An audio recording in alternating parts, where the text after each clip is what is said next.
iglesia necesita alimentarse o priorizar, alimentarse de ciertos alimentos según el tipo de etapas que va atravesando. Y en este sentido, quiero decirle que es el deber de los pastores darles el alimento preciso y en el momento adecuado a cada congregación.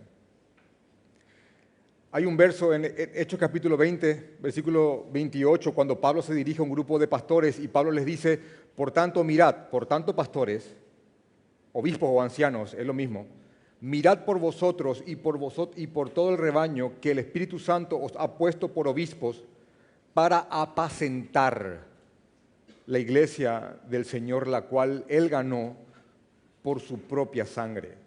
También el apóstol Pedro, en 1 de Pedro capítulo 5, versículos 2 y 3, dice, dirigiéndose a nosotros: apacentad la grey de Dios que está entre vosotros, cuidando de ella, no por fuerza, sino voluntariamente, no por ganancia deshonesta, sino con ánimo pronto, no como teniendo señorío sobre los que están a vuestro cuidado, sino siendo ejemplos de la grey. Así tienen que cuidar a la iglesia, básicamente es la idea. Ahora, entre estas dos porciones, tanto la de Pablo como la de Pedro, hay una palabra en común entre estos versos y es la palabra apacentar. En otras versiones la palabra apacentar se traduce como pastorear al rebaño.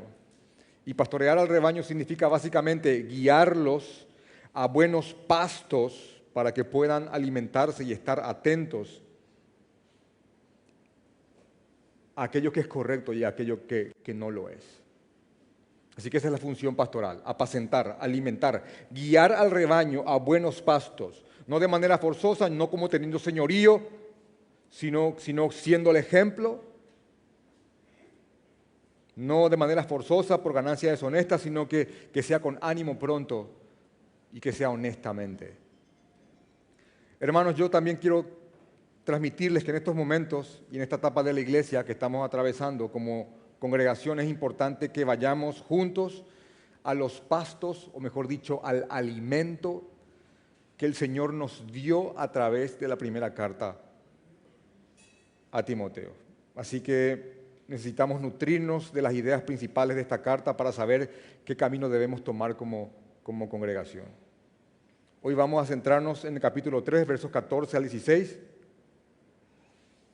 Pero antes, y una vez más, creo que corresponde, como siempre, e inclusive contemplando en aquellos que nos están visitando, ir a un contexto rápido en cuanto a la primera carta a Timoteo. Las cartas, porque son dos, de Pablo a Timoteo son muy conocidas por nosotros como congregación. Y los hemos estudiado, hermanos, minuciosamente y han sido de muchísima bendición para nosotros y nos han dado demasiada luz, demasiado direccionamiento, mucho direccionamiento para conducirnos como iglesia. Pero lo que vamos a encontrar en los versos 14 al 16 de 1 Timoteo, capítulo 3, son verdades que las tenemos que tener más firmes, hermanos, más firmes que nunca. En estos versos vamos a tener básicamente 3 puntos que yo quisiera compartir con ustedes hoy. Vamos hoy a ver la naturaleza, o también se puede decir la identidad, la esencia de la iglesia, la misión de la iglesia y, como tercer punto, el mensaje de la iglesia. Repito, hoy vamos a meditar en la identidad de la iglesia, en su esencia, en su naturaleza. 2, en la misión de la iglesia, en nuestra misión. Y 3, vamos a meditar en el mensaje del cuerpo de Cristo, en el mensaje de la iglesia, de la casa del Dios viviente. Y para empezar, vamos al contexto. Ya sabemos que 1 Timoteo se escribió entre el 62 y 64 después de Cristo. Timoteo era un joven hombre que estaba pastoreando la iglesia que estaba en Éfeso. También tenemos eso. También sabemos que ser pastor en una iglesia en Éfeso, en aquel tiempo, no era algo fácil. ¿Por qué? Porque la oposición en Éfeso en contra de Cristo era mucha, hermanos. Ya que en la ciudad de Éfeso se encontraba el centro del culto de la diosa Diana, una diosa muy popular en aquella época. Esto está en Hechos capítulo 19, 23, todo el alboroto que ocurrió en Éfeso cuando se predicó el Evangelio. Incontables personas peregrinaban para rendirle culto y la venta de los templecillos de Diana y todo lo que tenía que ver con su veneración era uno de los principales ingresos económicos de la ciudad. De hecho, que lo acontecido en Éfeso, según Hechos 19, cuando se predicó el Evangelio en ese lugar, es un claro ejemplo de cómo la fe en Cristo vino a atentar en contra de todo un negocio armado en torno a la mentira, la idolatría y los dioses falsos. ¿Qué ocurrió? Se predicó el Evangelio y aquellos que seguían a Diana empezaban a renunciar a ella y a quemar sus libros de magia y a abandonar todo aquello que tenía que ver con la veneración o adoración a esta diosa falsa. Hoy del templo de Diana queda alguna que otra piedra sobre piedra, pero básicamente ya no hay nada. Pero en aquel tiempo, en pleno apogeo de la rendición de culto a esta diosa falsa, ahí en Éfeso estaba la iglesia en la cual Timoteo era pastor. Así que Timoteo como pastor tenía que apacentar a la iglesia con la palabra de Dios, con el Evangelio, para que ella, la iglesia, pueda estar firme ante los obvios ataques del mundo.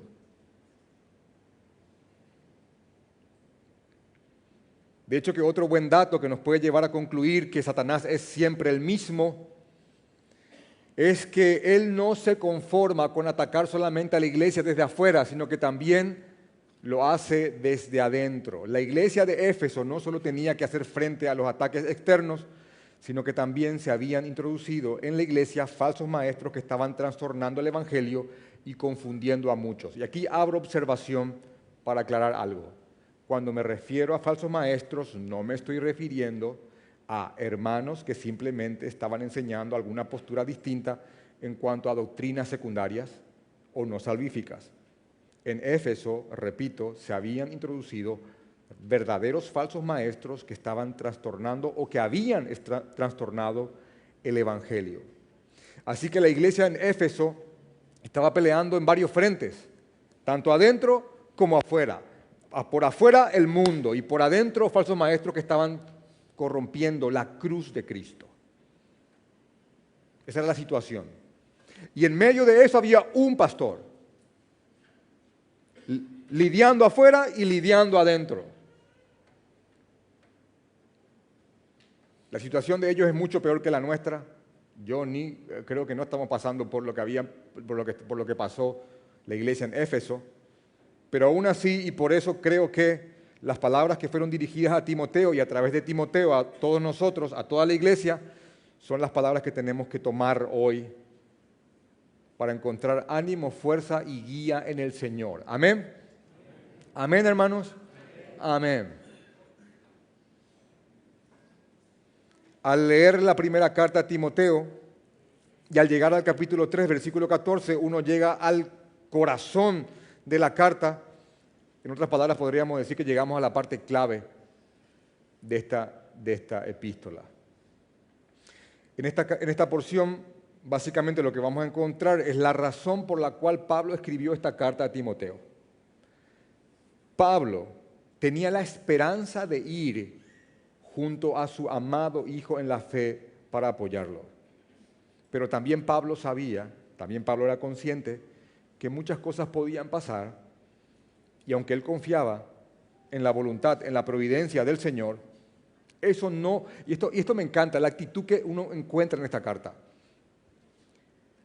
Aunque él tenía la esperanza de ir pronto a verle a Timoteo para apoyarlo, Pablo también era consciente de que cualquier cosa podía pasar. Cualquier cosa podía pasar. De hecho, que así debe de vivir un hijo del Señor. Planeando, pero a la vez entregándose a lo que Dios quiera. ¿Amén? Bien. Pablo sabía que podía, repito, pasar cualquier cosa. Pero eso no lo llevó a tomar una actitud pasiva su reposo en el Señor no lo llevó a tomar una actitud pasiva ante la situación que estaba atravesando la iglesia. Pablo sabía que habían instrucciones que necesitaban ser reforzadas en el corazón de Timoteo para que él, Timoteo, sepa cómo debía conducirse, ¿en dónde? En la iglesia del Dios viviente. El texto comienza diciendo, capítulo 3, versículo 14,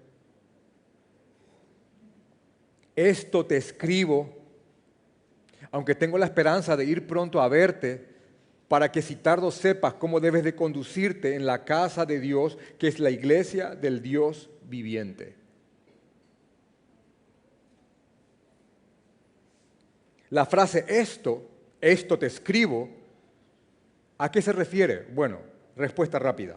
Se refiere a toda la carta. Nada en el contexto limita a esta expresión. Esto que te escribo, lo hago para que si tardo sepa cómo debes de comportarte o conducirte en la casa de Dios. Y esta carta es una forma de precaución piadosa. Repito una vez más, y tolérenme la redundancia porque esto es como visión. Pablo tenía la esperanza de ir a ayudar a la iglesia de Éfeso, pero si eso no pasaba, él ya estaba adelantando instrucciones de manera anticipada, contemplando la posibilidad de que o él no hubiese llegado o no hubiese llegado a tiempo. Y el bienestar de la iglesia era algo que realmente preocupaba a este hombre. Eso está en 2 Corintios 11, 28, cuando después de todas las cosas que él había pasado, él dice, y sobre todo sobre mí se agolpa la preocupación por todas las iglesias. Realmente el bienestar de las iglesias preocupaba y ocupaba a este hombre. Entonces, urgía fortalecer a la iglesia de Éfeso en cuanto a quiénes eran, cuál era su misión y cuál era su mensaje, que son los 3 puntos que vamos a ver hoy. Así que vamos al primer punto, la naturaleza o la identidad de la iglesia de Cristo. ¿Cuál es nuestra naturaleza y nuestra identidad? Voy a comenzar con una pregunta para que el texto nos responda. ¿En dónde debía saber Timoteo cómo conducirse? Respuesta según el texto. Para que si tardo sepas cómo debes conducirte en la casa de Dios, que es la iglesia del Dios viviente. Y en base a este texto vamos a hacer otra pregunta, para que el texto mismo nos responda. ¿Qué es la iglesia? O bien también podríamos decir, ¿qué somos o quiénes somos nosotros? Respuesta, tomándonos de este texto, somos la casa de Dios, somos la iglesia del Dios viviente. ¿Amén? El que no dijo amén no se considera esto. Una vez más. Somos la casa de Dios, somos la iglesia del Dios viviente. ¿Amén? Amén. Amén. No importa en qué estado estés de madurez, no importa qué tanto sepas, no importa si estás en un pozo o en tu mejor momento espiritual, somos parte, todos los que creemos en Cristo, de la casa de Dios, de la iglesia del Dios viviente.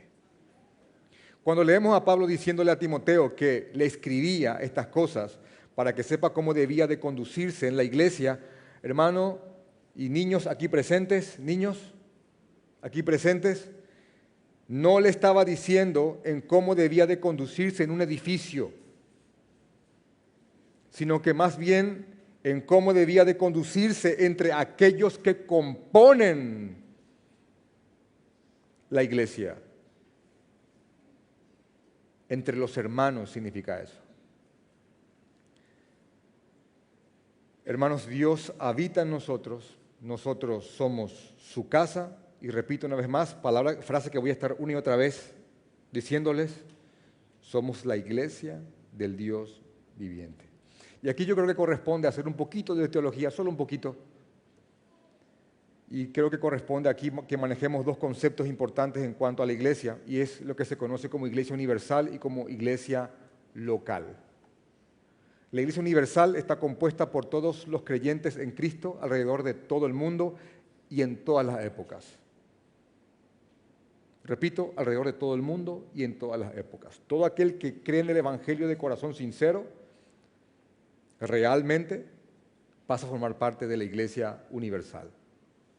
Ahora, cuando hablamos del término, o usamos el término de iglesia local, nos referimos a creyentes en Cristo, bautizados, organizados, que se reúnen regularmente para adorar a Dios, para ser exhortados y guiados por su palabra, que es lo que estamos haciendo ahora, y para celebrar las ordenanzas, o sea, el bautismo y la cena del Señor, y para cuidarnos mutuamente. Amén. Uno puede falsificar su membresía a una iglesia local. ¿Me comprenden? Uno no puede falsificar su membresía a la iglesia universal.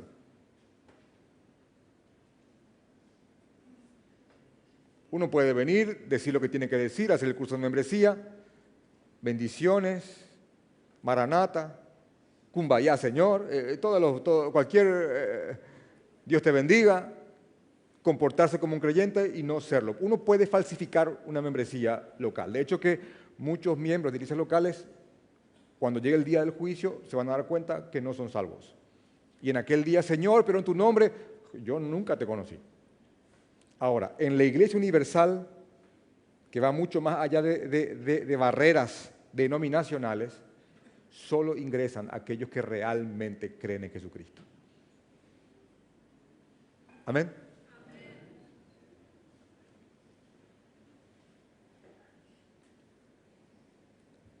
La iglesia no es un edificio, no es un lugar. La iglesia está compuesta por aquellos que en algún momento obviamente deben reunirse para adorar al Señor, pero es mucho más que eso. La iglesia no son los líderes, no son los pastores y los diáconos.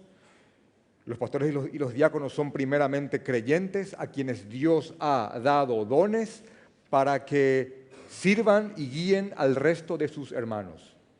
Por eso tienen que orar mucho por nosotros. Somos tan pecadores como ustedes. Y nos quebramos, y nos cansamos, y nos enojamos, y perdemos las fuerzas. Tenemos estos dones, que a veces llevarlos es muy pesado, pero somos simplemente hermanos a quienes Dios ha dado dones para guiar al resto de nuestros hermanos. Aquí hay varios de ustedes con esos dones, que creo que el Señor va a llamar en su momento.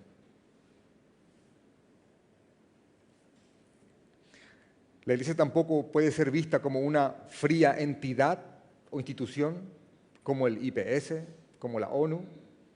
Si bien nos organizamos, la iglesia es una unidad espiritual, es un cuerpo y nuestra cabeza es el Señor Jesucristo. Cuando leemos a Pablo escribiendo a los Corintios, en 1 Corintios capítulo 3, versículo 16, vemos lo siguiente. Pregunta Pablo de una manera sumamente instructiva: ¿no sabéis que sois templo y que el Espíritu Santo mora en nosotros, en vosotros?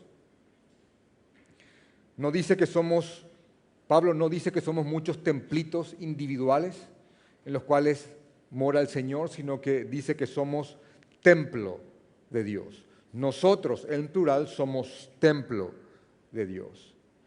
Y cuando el texto usa la frase Dios viviente, para muchos en Éfeso que estaban leyendo, y creo que para muchos aquí también presentes hoy va a tener la misma resonancia, para muchos era una frase sumamente conocida, ya que fue la expresión que David utilizó cuando se indignó que Goliat tomó la osadía de enfrentar y desafiar a los escuadrones del Dios viviente.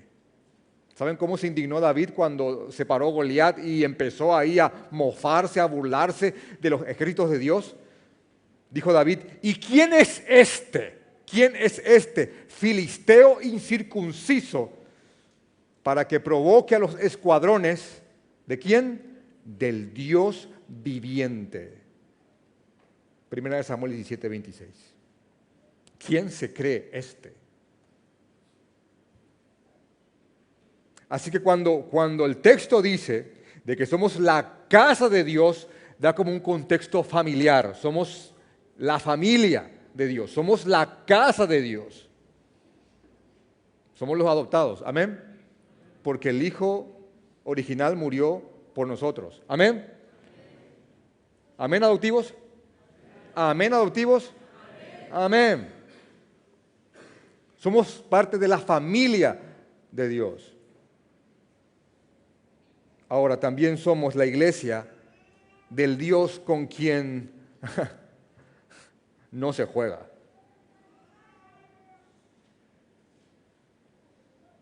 Somos la iglesia del Dios viviente. ¿Y quién os hará provocar a los escuadrones del Dios viviente? Ahora, estas palabras son correctas para animar a la iglesia de Éfeso, que se encontraba en medio de todo ese ataque pagano a su alrededor. Así que hay como un contexto aquí, tanto familiar como piadosamente bélico.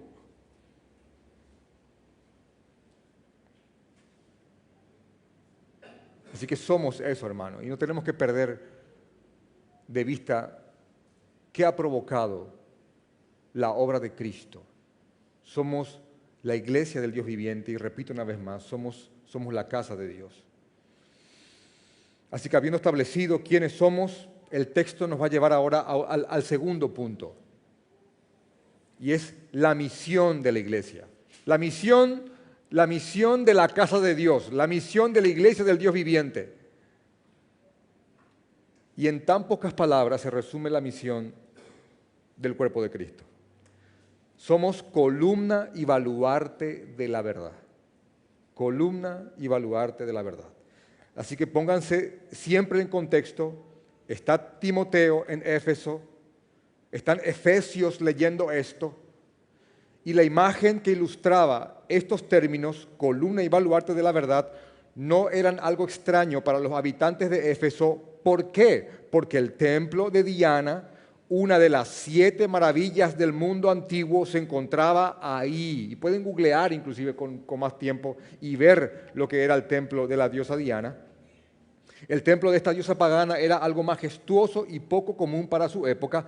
Según un comentarista y escritor histórico llamado William Barclay, lo describe de la siguiente manera. Dice, una de las características eran sus columnas, las columnas de Diana, del templo de la diosa Diana. Contenía 127 columnas. Cada columna era el regalo de un rey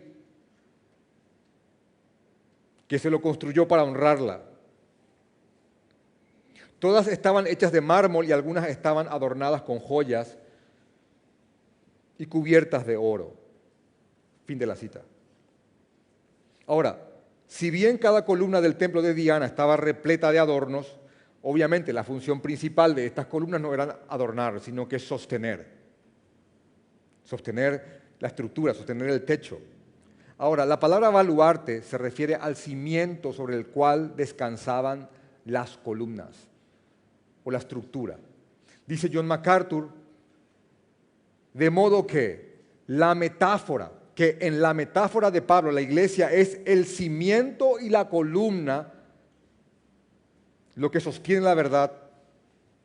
Así que como cimiento y columna del templo, así como el cimiento y la columna del templo de Diana eran un testimonio del error y de la falsa religión pagana, así la iglesia debe ser el testimonio de la verdad de Dios, dice John MacArthur. Así que, hermanos, nuestra misión es ser columna y baluarte de la verdad de Dios. Esto significa que debemos proteger y expandir el evangelio de nuestro Señor Jesucristo. Mirando un poco más adelante en la siguiente carta que Pablo dirige a Timoteo, podemos encontrar, de hecho, que más instrucciones en cuanto a lo que es guardar y propagar la verdad de nuestro Señor. Repito, guardar y propagar la verdad de nuestro Señor. Dice en 2 Timoteo capítulo 1, versículo 13 al 14, Pablo a Timoteo, retén la forma de las sanas palabras que de mí oíste, en la fe y en amor que es en Cristo Jesús. Guarda el buen depósito por el Espíritu Santo que mora en vosotros. que mora en nosotros, referencia a que somos la casa de Dios. Y más adelante dice en 2 de Timoteo capítulo 2:2, después de la instrucción de retener y guardar, dice, lo que has oído de mí ante muchos testigos, esto encarga a hombres fieles que sean idóneos para enseñar también a otros. Así que viendo lo que aquí se sostiene, es que es nuestra misión retener, guardar, proteger y expandir la verdad del Señor. Estos versos sostienen esto. Y yo les quiero decir esto, hermanos, con todo mi corazón.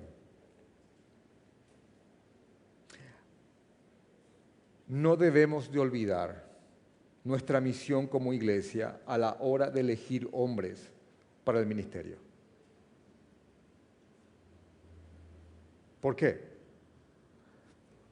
Porque tenemos que elegir a hombres que nos guíen a cumplir aquello que Jesús nos ha enviado a hacer. Amén. Así que antes de mirar, por ejemplo, los requisitos para un pastor y los requisitos para un diácono, tenemos que primeramente entender la misión de la iglesia. ¿Quiénes somos y qué tenemos que hacer? Porque a la hora de elegir a esos hombres, tenemos que, repito, elegir a hombres que nos guíen a cumplir la misión que el Señor nos ha dado. Tanto es esto, que si elegimos a hombres que no nos guíen a llevar a cabo la misión que Dios nos ha dado, es culpa de cada miembro de esta iglesia. ¿Amén? ¿Aceptan la culpa? ¿Si es así? ¿Amén? Amén.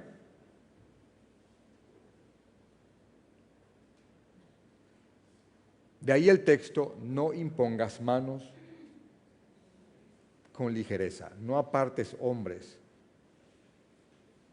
de manera negligente.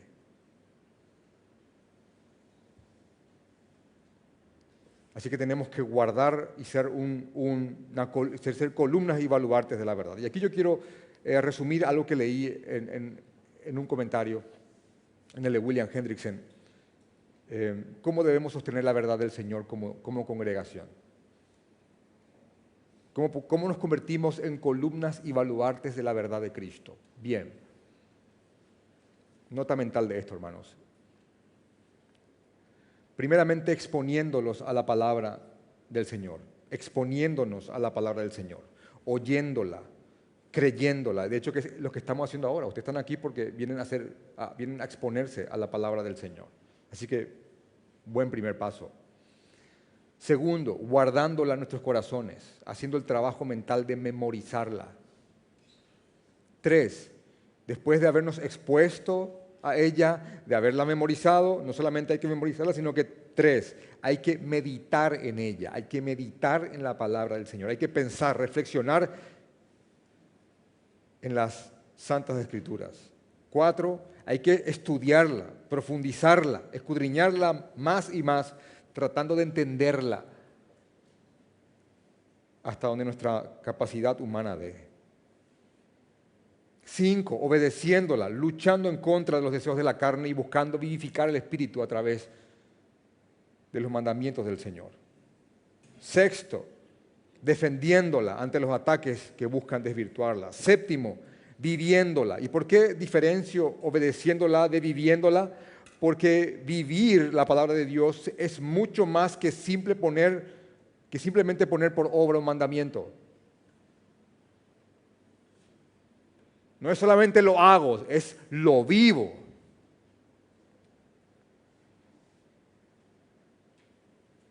Y 8, proclamándola, propagando el mensaje de salvación y una vida centrada en Jesucristo. Y esta proclamación, sacerdotes de familia, cabezas de hogar, esta proclamación inicia en nuestros propios hogares. Amén, hombres. En nuestro primer círculo, en nuestro círculo primario. Así que tenemos que ser intencionales en cuanto a esta misión. En estas cosas debemos de disciplinarnos y ponerlas en práctica. Es más, animándonos y exhortándonos unos a otros. Somos una vez más, la casa de Dios, la iglesia del Dios viviente, y tenemos una misión que es retener y guardar y expandir la verdad de nuestro Rey y Señor. Nuestra misión es que aquellos que están en tinieblas escuchen el Evangelio y, si es la voluntad de Dios, tocar sus corazones y cambiar los corazones de piedra por corazones de carne para que ellos vengan a la luz. Hermanos, que así sea. Que así sea, hermanos. Y que así, de esa manera, ellos vuelvan a casa.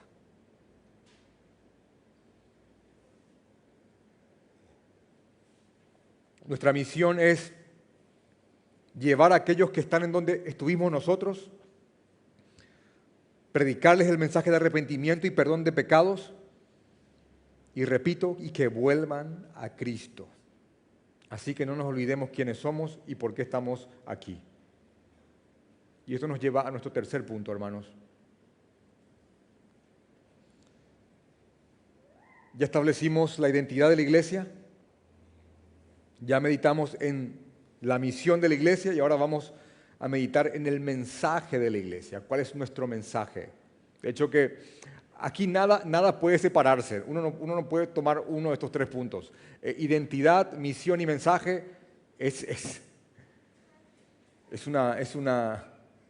hay una unidad aquí.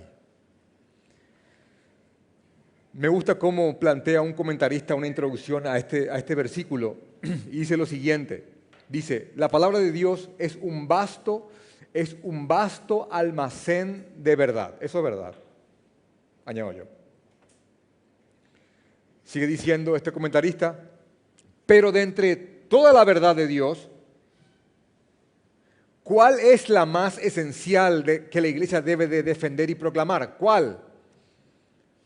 Y escribe, Pablo da la respuesta en el versículo 16. El mensaje de Cristo.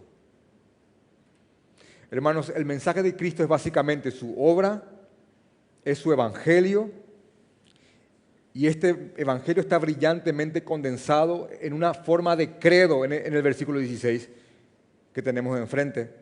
Aunque otros afirman inclusive que se trata de un himno que se cantaba en tiempos de la iglesia primitiva.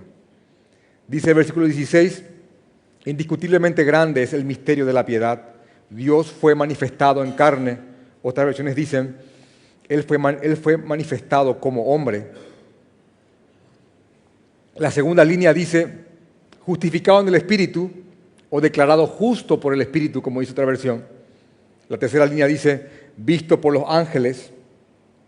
La cuarta, predicado a los gentiles.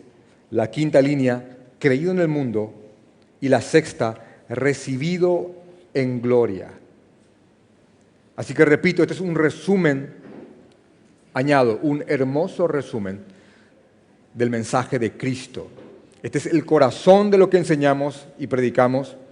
Si este mensaje se deja de lado, nuestra identidad se pone en duda y nuestra misión simplemente se estanca. De hecho, que si tomamos como ejemplo a Pablo, el escritor de esta carta, Pablo hizo de Jesús, de este mensaje, de Jesús, el centro de su predicación. A los corintios les escribe en 1 Corintios capítulo 2, versículo 1 y 2, dice, así que hermanos, cuando fui a vosotros para anunciaros el testimonio de Dios, no fui con excelencia de palabras o de sabiduría, no me fui a filosofar entre ustedes, básicamente les está diciendo. No fui a hacerme al gran orador.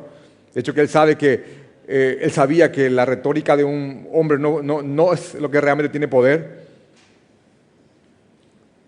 Y les continúa diciendo a los corintios, pues me propuse no saber entre vosotros cosa alguna, sino a Jesucristo y a este crucificado.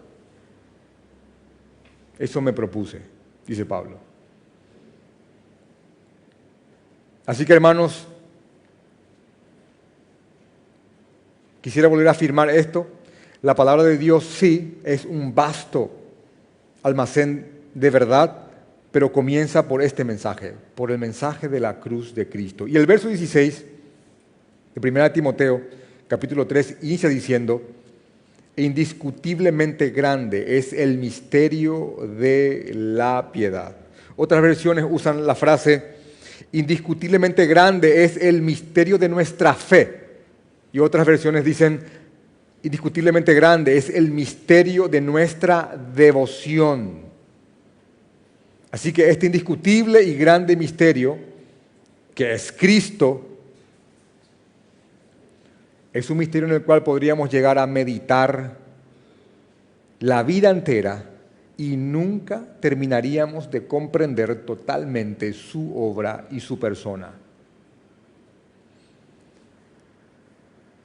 Déjenme decirles que cuando un creyente cree en Jesucristo y oye el Evangelio y crece en las doctrinas fundamentales del Evangelio y de la fe, cuando ya ha acabado y dice, bueno, ya sé lo básico, ¿saben qué queda después de lo básico en cuanto a Cristo? Queda simplemente lo más profundo en cuanto a Cristo. Pero siempre se trata de Él, siempre. Cuando terminamos con los rudimentos de Cristo, vayamos a lo más profundo, pero al fin y al cabo, de Cristo. Todo siempre se trata de Él. Jesús es el punto central de nuestra devoción, es el punto central de nuestra fe, es el camino del perdón para llegar al Padre. Así que este himno o credo, compuesto por 6 líneas, nos muestran y son un testimonio de cómo los creyentes de la iglesia primitiva veían como algo sumamente importante confesar constantemente el Evangelio.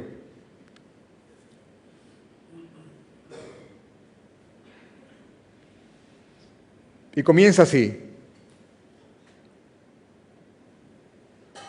Indiscutiblemente grande es el misterio de la piedad. Dios fue manifestado en carne, primera línea. El Hijo de Dios se hizo hombre, se despojó de su gloria y en un acto misterioso nació de una virgen y vino a este mundo, lo que realmente significa la Navidad.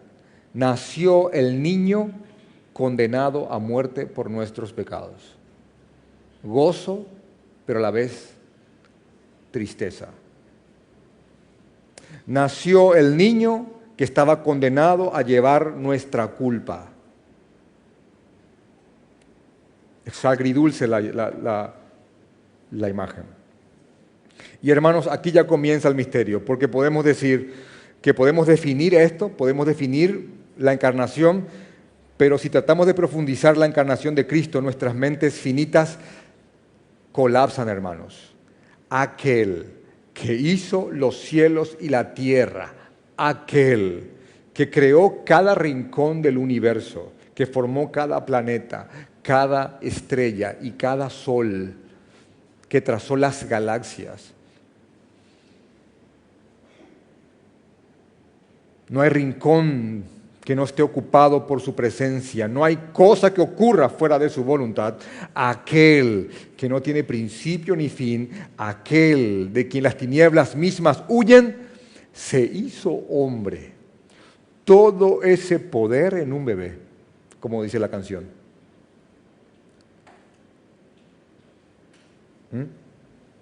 Yo no sé cómo te sentirías o si alguien te pusiera una bomba atómica en las manos. Así que acá está. Esta es una bomba con la capacidad de destruir 20 ciudades. O la mitad del mundo entero. Yo creo que lo agarraría así. ¿Verdad? Bueno, si alguien te pusiera al niño Jesús en las manos y te diría, bueno, aquí está el creador del universo.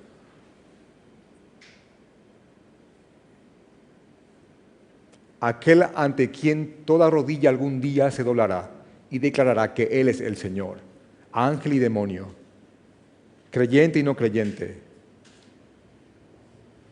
docto o indocto, todos algún día ante Él se hincarán y dirán, Él es el Señor. Y ya comienza el misterio. Dios se hizo hombre. Segunda línea. justificado por el Espíritu o vindicado por el Espíritu. Otras versiones le dicen fue declarado justo por el Espíritu. Esto quiere decir que Él fue tentado y que venció al pecado, Él venció el pecado y nos dio su victoria. Cantamos una canción que dice, Él la noche venció, su victoria me dio, no soy yo sino Cristo en mí. Acabamos de cantar eso. Él vino, fue tentado, venció el pecado. Como venció el pecado, venció a la muerte y fue declarado justo por el Espíritu por medio de su resurrección. Vivió una vida perfecta y nos pasó los méritos de esa vida que no podemos vivir. No solamente eso, llevó al mismo tiempo el castigo, la culpa que merecíamos nosotros por nuestros pecados. Él nos pasa su victoria y Él lleva nuestra culpa. Nosotros somos recibidos arriba como adoptivos y Él es castigado. Como si fuera que hizo cada cosa que hicimos nosotros. El glorioso intercambio. Amén. Él fue castigado por cada cosa que hiciste, hermanos. Por cada cosa que hicieron, hermanos. Esto es una idea tosca, pero Cristo fue castigado como si fuera que Él vio pornografía, como si fuera que Él adulteró, como si fuera que Él mintió, como si fuera que Él robó, asesinó. Todos nuestros pecados, todos nuestros malos pensamientos fueron sobre Él y Él fue destrozado por el Padre en nuestro lugar, habiendo vivido una vida perfecta. Y perdón por la redundancia y por el taladreo, pero Él nos pasó los méritos de esa vida y le pasamos nosotros la culpa de esta vida. Amén. Es un acto de amor misterioso.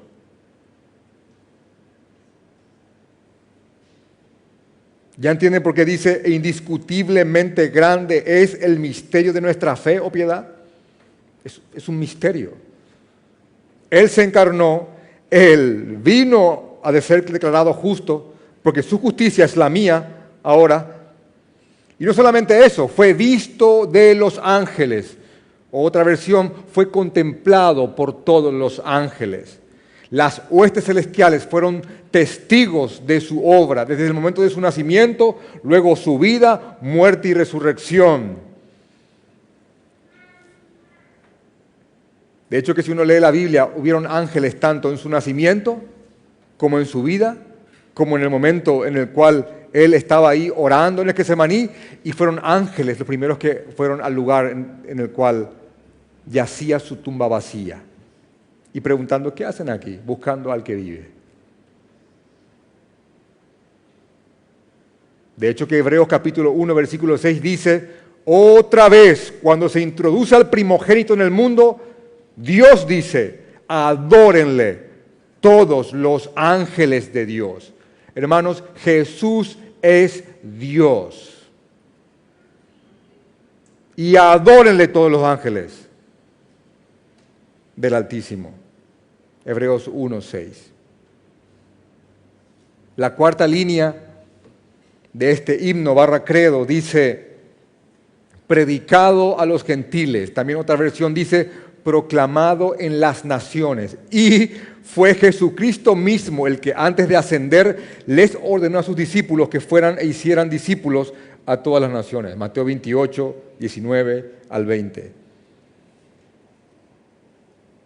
Así que por decreto divino no habrá nación alguna en la que el Evangelio no sea predicado. Amén.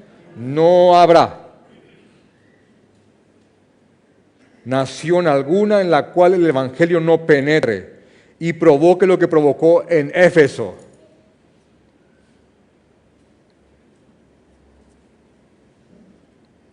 En Hechos 1:8 Jesús dijo a sus discípulos, ahí a los discípulos presentes, y por ende también a nosotros,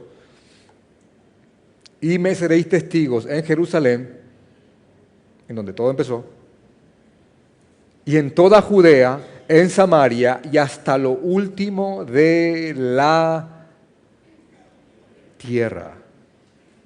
¿Saben cuál es la señal más grande de los últimos tiempos?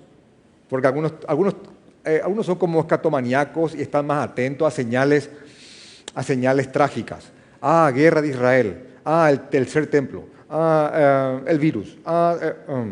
El internet. El código de barras. Están como más que nada con esas cosas, ¿verdad? Y a la gente le gusta el escatomaníaco que sale a decir, ya se creó la bomba que va, y ya están ahí. Y la China roja y la Rusia se van a unir y ahí está la señal.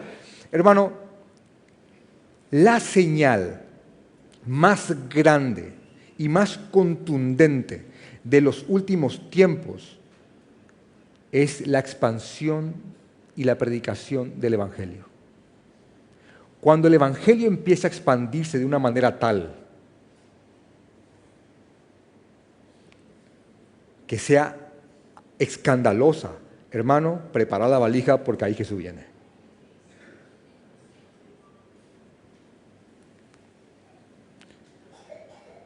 Jesús orando por sus discípulos y por extensión por nosotros mismos, Jesús dijo, orando a su Padre, dijo en Juan 17, 18, como tú me enviaste al mundo, atiran esta frase, hermanos, como tú me enviaste al mundo, así yo los envío al mundo. Y un poco más adelante dice en el versículo 20 de Juan 17, mas no ruego solamente por estos, por los que estaban ahí presentes escuchando la oración, sino también por los que han de creer en mí por la palabra de ellos.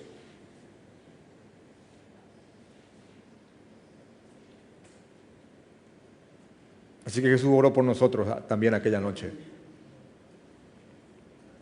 La quinta línea dice, creído en el mundo, y este es el resultado directo del mandato de la proclamación antes de la ascensión. Su evangelio predicado engendrará, hermanos, creyentes. Y por último, la sexta línea dice, recibido arriba en gloria.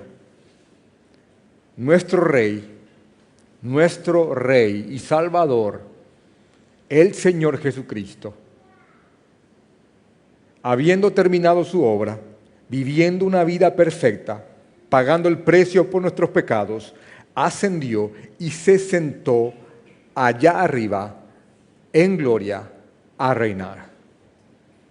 ¿Se acuerdan cuando habíamos estudiado la serie de Hebreos y estuvimos en el capítulo 4, que en el capítulo 1, verso 4, dice en Hebreos, habiendo efectuado la purificación de nuestros pecados por medio de sí mismo, se sentó a la diestra de la majestad de las alturas.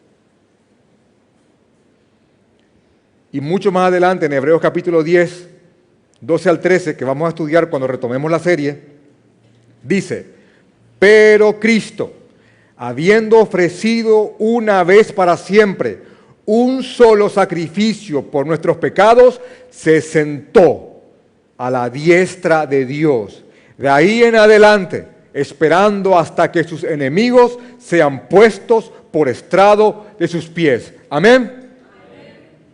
Así que eso es lo que está esperando él ahora. Terminó su obra, fue recibido allá arriba en gloria y se sentó a reinar.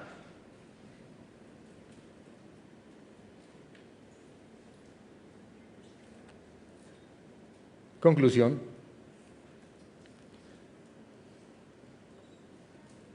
Timoteo, siendo un hombre de ministerio, sumergido en la iglesia, tenía que aún así luchar por tener presentes siempre estas cosas, hermanos. Y si Pablo consideró que tenía que reforzar estas cosas en Timoteo,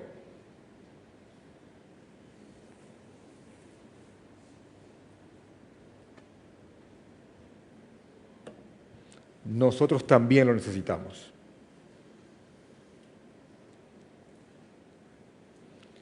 No en vano le escribe en su segunda carta a Timoteo, la enorme frase, acuérdate de Jesucristo. 2 Timoteo capítulo 2, versículo 8. Hermano, si se le escribe a un pastor, acuérdate de Jesucristo, es porque aún un hombre empapado de la obra de Dios puede olvidarse del Señor. Y si nos olvidamos de esto, de estas cosas, perdemos el rumbo en lo personal, en lo matrimonial, en lo familiar y congregacionalmente. ¿El mensaje de la iglesia de Cristo es un mensaje de perdón? Sí. ¿Es un mensaje de esperanza? También. Pero también es un mensaje de rendición total. Y yo te lo digo de todo corazón. Si el Señor ha tocado tu corazón hoy, este es el momento en que te rindas y que baje las armas y que vuelvas a casa. Ya sea que vengas de lo más profundo del mundo o hayas estado en una banca de una iglesia por toda tu vida. No importa lo que hayas hecho, no importa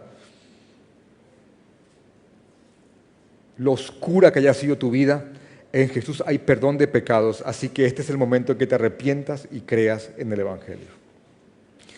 Esta es una invitación a que seas parte de la casa de Dios y que hagas tuya esta misión y que seas a partir de ahora un embajador de este mensaje. En cuanto a los que ya hemos entregado nuestras vidas a Jesucristo por obra suya, gloria sea a Él, nunca olvidemos, hermanos, quiénes somos y el costo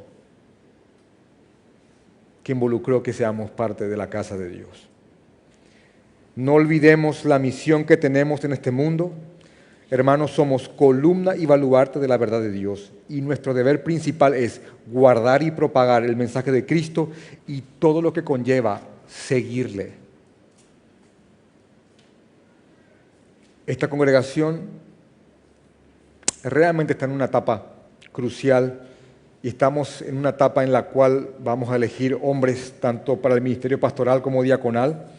Y repito una vez más, a la hora de elegir tenemos que pensar quiénes somos, cuál es nuestra misión y cuál es nuestro mensaje. Tenemos que pensar en estas cosas porque debemos de apartar hombres